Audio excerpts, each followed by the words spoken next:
আপনি প্রথমে করবেন ইউটিউবে চলে যাওয়ার পর এখানে এক্সটেনশনে চলে যাবেন। এক্সটেনশনে যাওয়ার পর ভিজিট ক্রোম স্টোরে যাবেন, যে এখানে যে সার্চ দেবেন ইউ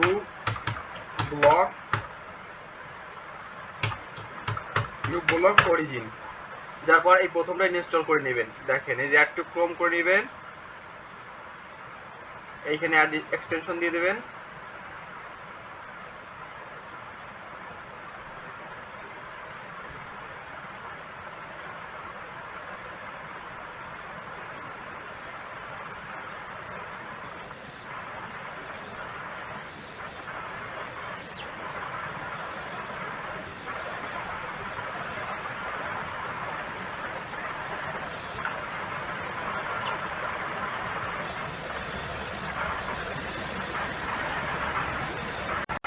অ্যাড এক্সটেনশন হয়ে গেছে, বুঝতে পারছেন? এইবার যে আপনি ইউটিউবে যে এইখানে যে আপনি এই যে ইউ ব্লক অরিজিনটা এখান থেকে অ্যাড করে নেবেন, দেন আপনি